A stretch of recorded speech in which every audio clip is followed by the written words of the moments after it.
Assalamualaikum warahmatullahi wabarakatuh.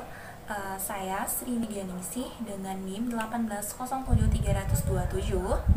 Video ini ditujukan untuk memenuhi ujian akhir semester dari mata kuliah e-learning fisika dengan dosen pengampu Ibu Desi Siska. Sebelumnya, saya akan memaparkan beberapa perangkat pembelajaran yang saya gunakan.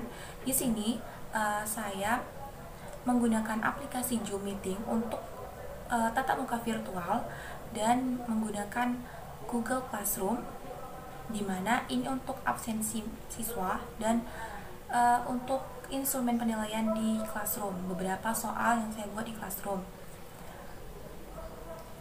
dan materi juga saya upload di Classroom. Kemudian saya menggunakan aplikasi Zoom Meeting ini tatap muka virtual, di mana nanti ada pembagian kelompok. Di pembagian kelompok itu menggunakan bagian dari Zoom Meeting, yaitu breakout room. Itu adalah beberapa perangkat pembelajaran yang saya gunakan. Selamat menonton. Assalamualaikum warahmatullahi wabarakatuh. Kali ini kita akan belajar tentang materi usaha dan energi. Sebelumnya jangan lupa absensi di Google Classroom ya. Usaha dan energi. Usaha. Apa sih yang kalian pikirkan tentang usaha? Usaha ini sangat erat kaitannya dalam kehidupan kita sehari-hari. Misal nih, kalau kita ingin dapat uang, kita harus berusaha. Kalau ingin nilai kita baik, kita harus belajar dan berusaha. Kalau ingin dapatin si dia, kita juga harus berusaha. Betul? Yap, betul sekali. Tetapi di dalam fisika, usaha itu adalah sejumlah gaya yang bekerja pada suatu benda, sehingga menyebabkan benda berpindah sepanjang garis lurus dan searah dengan arah gaya. Ingat, arah perpindahannya ini harus searah dengan arah gaya. Berarti arah gayanya itu tidak boleh, apabila tidak sama dengan arah perpindahan, kita harus menghitung atau membuat bagaimana biar bisa jatuh searah dengan arah gaya. Ini ada beberapa contoh. Ini ada contoh seseorang yang mendorong dinding. Apakah ini termasuk dia melakukan usaha? Yap, secara umum dia melakukan usaha untuk mendorong dinding. Dia berusaha untuk mendorong dinding.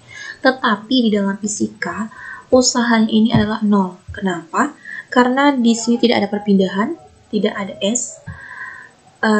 Dimana rumus usaha itu kan usaha sama dengan gaya dikali dengan perpindahan. Apabila perpindahannya tidak ada, berarti perpindahannya 0, berarti usahanya adalah 0. Ini ada contohnya juga.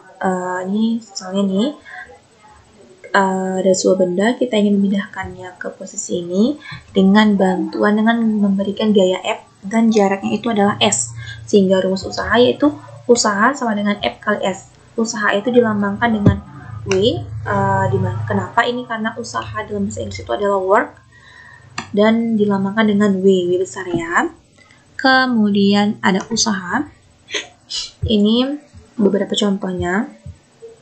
Ini apabila ini contohnya, misalnya ini ada sebuah benda dari posisi A ingin kita pindahkan ke posisi B dengan memberikan gaya sebesar F dan jaraknya itu adalah S, sehingga kita dapat menghitung usahanya W sama dengan F dikali dengan S.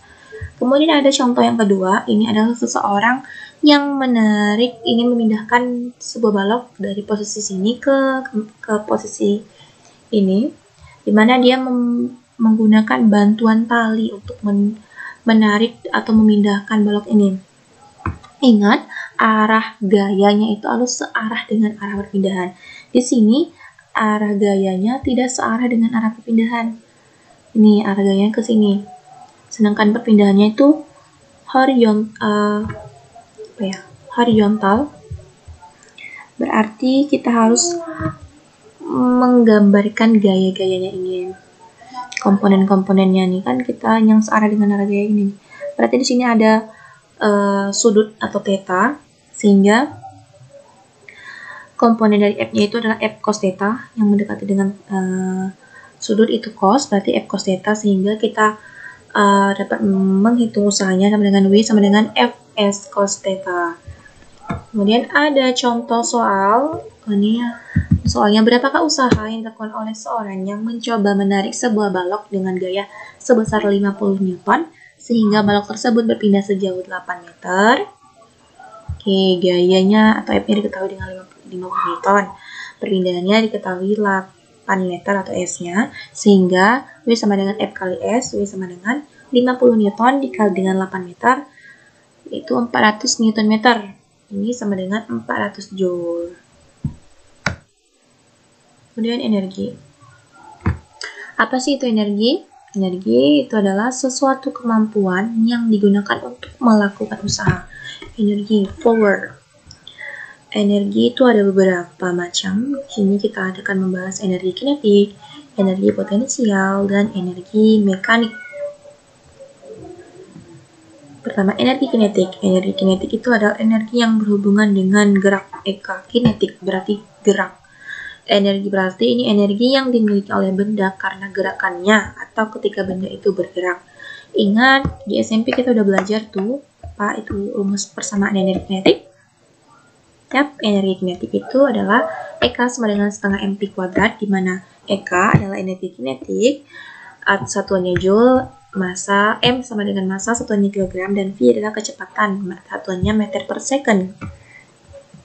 Kemudian ada energi potensial, ini energi yang memiliki ketinggian yang berhubungan dengan ketinggian, ada halnya, berarti rumus dari persamaan energi potensial, maaf sini ada EP, ini seharusnya EP ya, EP sama dengan MGH, M kali G kali H, di mana EP itu adalah energi potensial, satuannya Joule, M itu adalah massa, satuannya kilogram, G adalah gravitasi, satuannya meter per second kuadrat, dan H adalah ketinggian, satuannya meter. Kemudian ada energi kinetik atau EM. Ini sering disebut juga dengan energi total, yaitu penjumlahan antara energi kinetik dan energi potensial. Persamaannya itu adalah EM sama dengan EK ditambah dengan EP, energi kinetik ditambah dengan energi potensial. Jangan lupa untuk melakukan absensi ya di classroom, ini di Budapest, ini classroom, kelas 10 IPA 2, ya.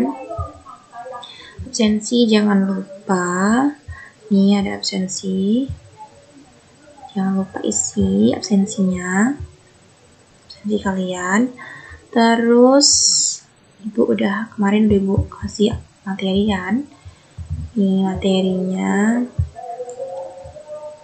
jangan lupa dibaca, kan itu tadi sudah suruh baca kan, ini materinya bisa kalian lihat di Google Classroom.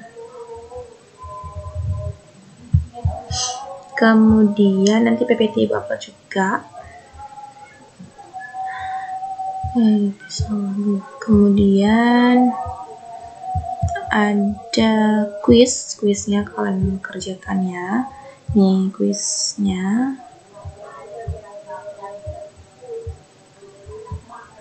Kita lihat. Oke, ini kalian kerjakan dan submit. Oke. Ada kuisnya.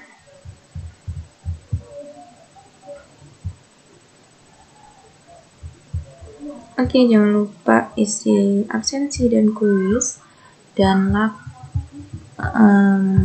ini adalah beberapa instrumen penilaian saya ini, Bu. Dan ada Classroom. Kemudian saya menggunakan aplikasi Zoom Meeting untuk tatap muka virtual.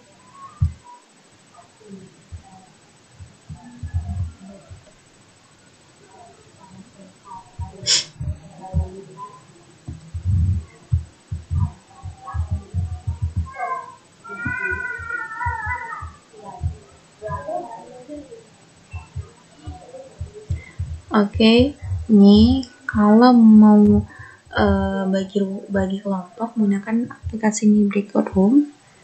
Nih, kita bisa dengan otomatis atau manual, juga bisa dengan membagi beberapa ruangan, ada room 1, room 2, seperti itu. Juga bisa record.